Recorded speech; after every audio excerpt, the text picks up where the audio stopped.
fine before that.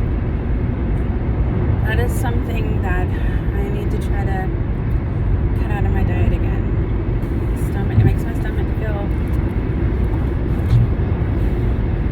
weird, like I want to throw up, and then I get hot flashy.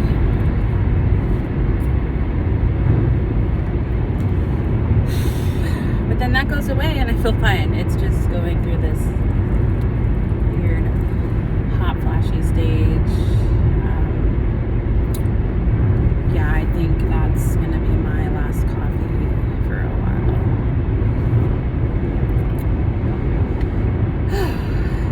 Frustrating. So, interesting. This year ended with me cutting off another friend. And ending kind of weird that way. On the other hand, meeting new family, and I guess just cutting some people off is a way of me setting a boundary. I have a habit, or have in the past, have had a habit of allowing people to stay in my life a little longer than they should, or people that I really give a lot of energy to. You know, some people that just like take, and then when you're done with them, you're exhausted. Those kind of people, they're so draining, and they don't give anything back. Like, so I've been working on cutting those people out of my life too. Or communicating better with some of those people, because some people don't know that they're like that, or they want to change and they're working on it. Those, like, I have a friend that was going through a really bad time and was being kind of negative, which I could totally handle, but not when I'm not feeling well. I can't handle it. I can barely handle myself. So I had to cut her off for a while, and now we're friends again. We never stopped being friends. I just needed a break. But she definitely does self-reflection and takes time and works on herself and realizes that that is something she wants to work on. And I'm like, great. And I can be honest and be like, you know what, I'm just not seeing anybody today, or I need a break, or whatever. And no offense, you know, we communicate. It's getting worse. I can feel it. It's just getting hotter in person. And I'm getting hot. Oh my god.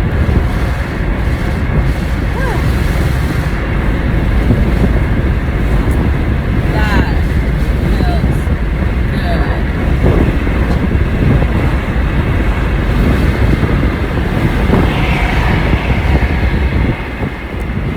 It's like 40 degrees. That feels good.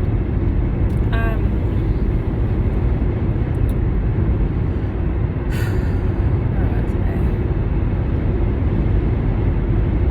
You know, just talking to my aunt last night, and she's like, you know what?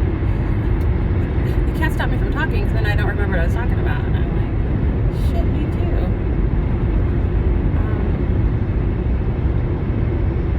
Anyways, last year I cut off another friend for just weird shit. Same, just energy draining. What the fuck? And then this year, it happened again. Mind you, last year and this year, it was both on Christmas Day. That shit got weird. And mind you, both of these people live like 4 hours from me, and I drove to have Christmas dinner at their place. So me going out of my way to spend time with someone else. Last year, I don't know if I vented about it. I may or may not have. I mean, sometimes I don't want to talk about it because I'm like, no, I'm not giving them the energy, or I'm not even giving them the platform for me to talk about them. But I feel like I should talk about those things sometimes. like right now, I'm calm enough to talk about those things. I'm not gonna get like really frustrated or anything, so I could talk about it. But if I'm in the moment, no, I'm gonna say some really mean shit. So I don't really talk about those things when I'm being emotional. So last year, went to a friend's house for dinner, and we had planned this months in advance because she said she wasn't going to be spending time with family because she wasn't getting along with her family. So, and I don't ever do anything other than spend time with my son. And I was like, well, I'm going to be driving down to spend time with my son anyways, if you'd like to do something with us. And she was like, yeah, let's just plan to do dinner together. And I was like, cool, we could do that. And she's like, yeah, we'll do it at my house. I'm like, cool, whatever. Just let me know what time. And then like the whole week before, I'm like, okay, I'm driving, what time are we eating? And she's like, well, just stop by whenever you want. I'm like, okay. So the day before, what time should I be there? Still no for sure answer. And I'm like, this is weird. The day of, I'm like, okay, so I'm gonna go pick up my kid and I'll be there around 3 o'clock. She's like, great. So I get there around 3 o'clock and she's fucking sleeping.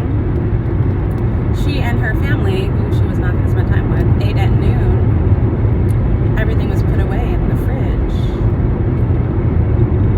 And we get there, they wake up, and I'm like, well, where's the food? And she's like, oh, we ate at noon. And I'm like, I told you I'd be here at 3, and you never once said.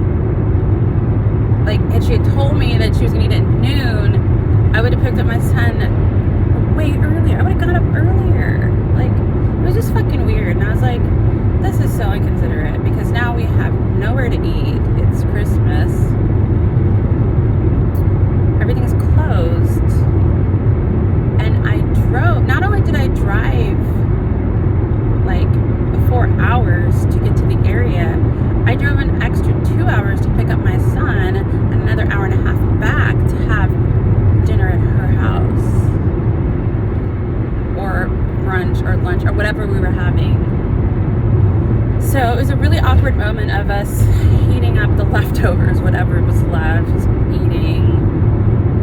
And then she pulled out a game for us to play. And it was just like all like, I felt like we should just leave, you know, just fucking go to a gas station or something. I don't know, eat some chips, some soda.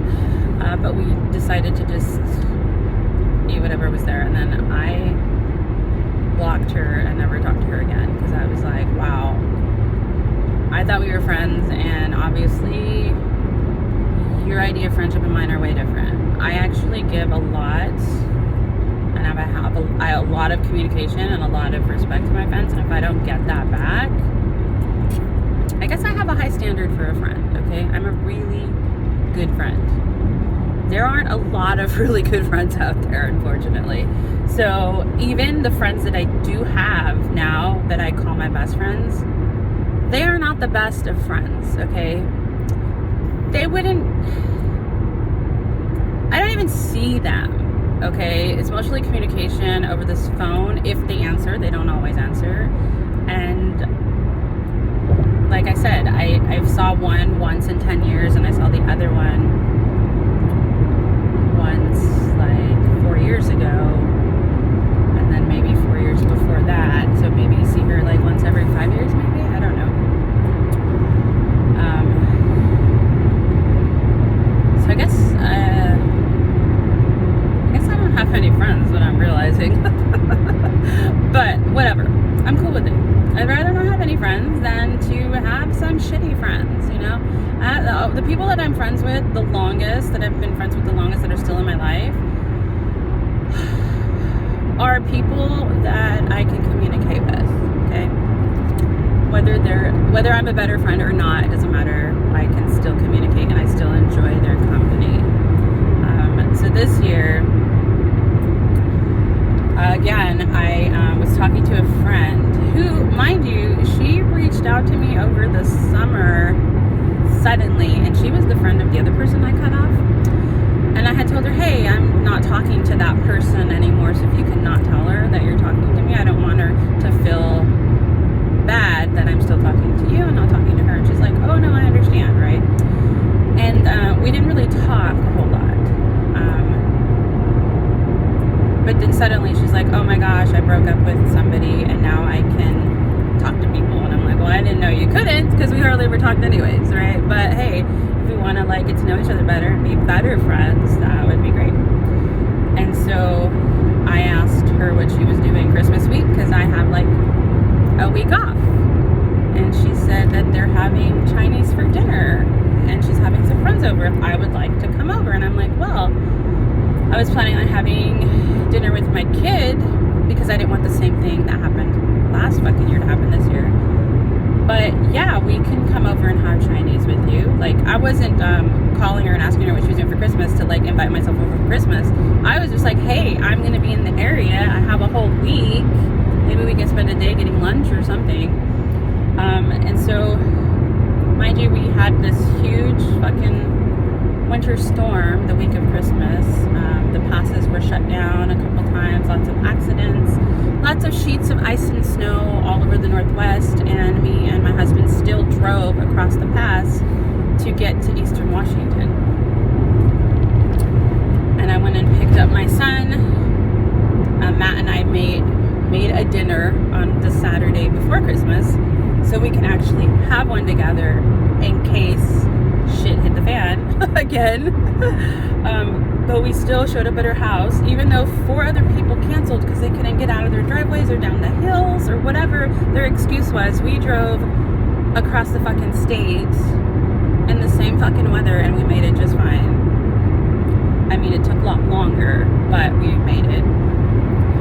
And we have our dogs with us, right? We're not going to leave them in one town in this weather and we get stuck in another one. So we brought bags of clothes just in case the weather got so bad that we had to stay in Spokane, right? And it was getting late. It was already like what? We didn't get there till 6. My son said he wanted to be home by like no later than 8:30, 9 o'clock because he had to work the next morning. So we ate dinner and then my son's like, I gotta get home. I'm gonna take him home. Which is like, mind you, this is like me driving half an hour drop off, half an hour to be back, get back at like 9:30. Other people showed up, they're starting to play games, and I'm like, okay, so we're just getting started. I thought we were just having dinner, but now they're drinking and having games and stuff, and I was like, okay, well, on the way there, I had sent a message to both my husband and our friend saying, hey, we may need to stay the night. The roads are really getting really icy because it's 9 o'clock at fucking night and I was going down the freeway in Spokane and my car was like sliding a bit and I was like, okay, shit might get a little worse. And there's just sheets of ice at her place and my son's place, but whatever.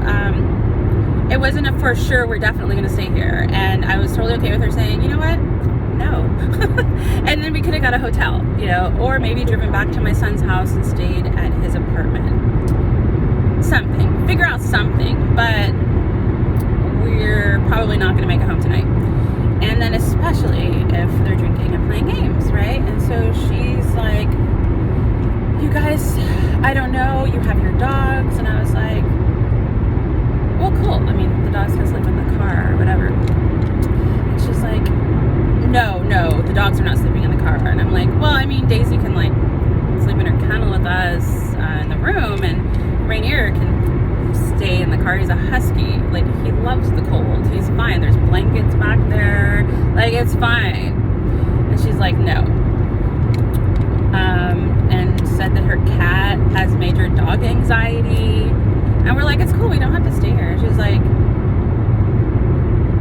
just insisting that we stay, but also insisting that our dogs come into the house, but then also getting anxiety about her cat.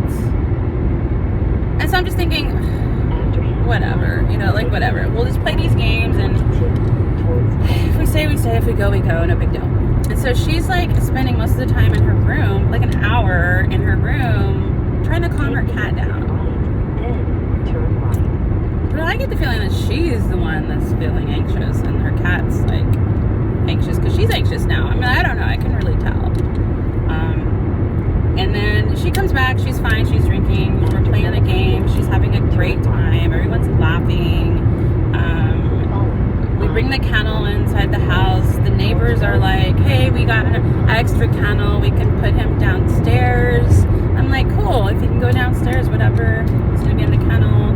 He's whining a bit, but then he goes to sleep and we're fine. We end the night, we go to bed in the spare room, the dogs are fine, they're sleeping.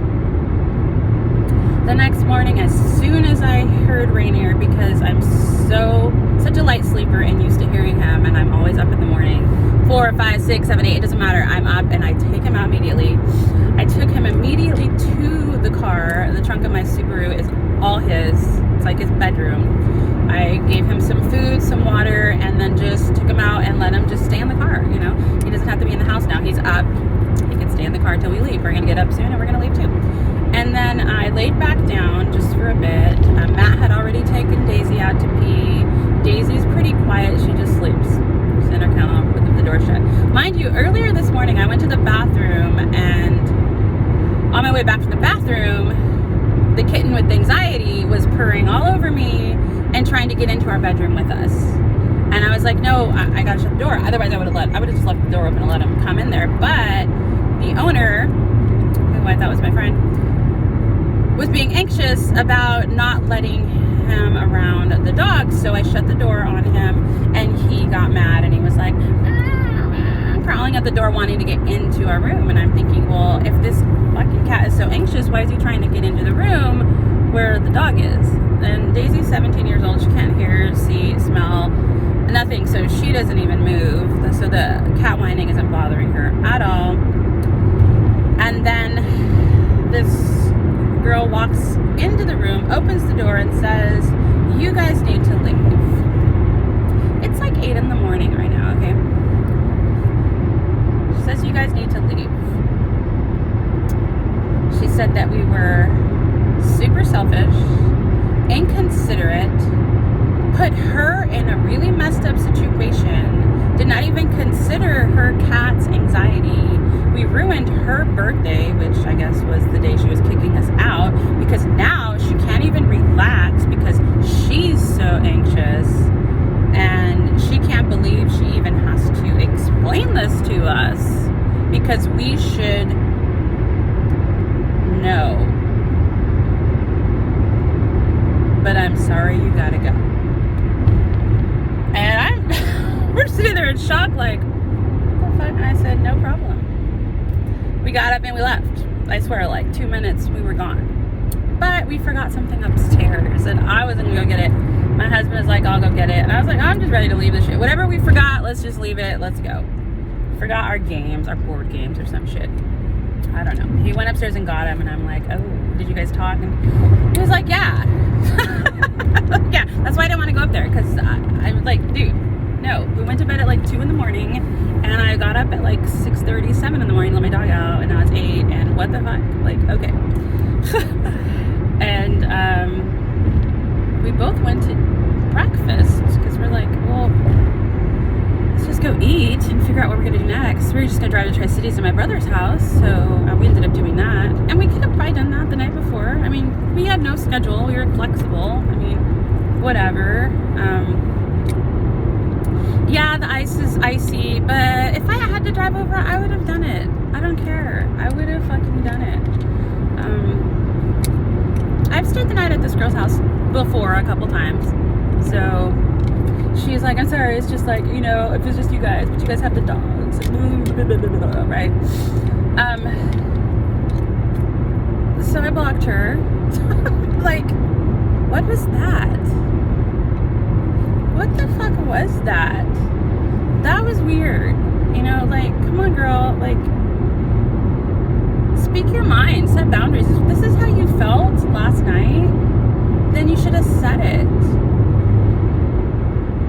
But she's not okay with our dogs, but she's not okay with the dogs not being in the house, and she's not okay with the dogs being in the house either. And like, it was just so fucking weird. I should have left. That was my first inclination, was like, let's just go then. We gotta leave right now then, is what I was thinking. No problem. We just gotta leave now. It's 10 o'clock. We shouldn't like linger till 2 in the morning and then leave, you know? I wasn't drinking. I probably could have driven, but I was tired. But anyways,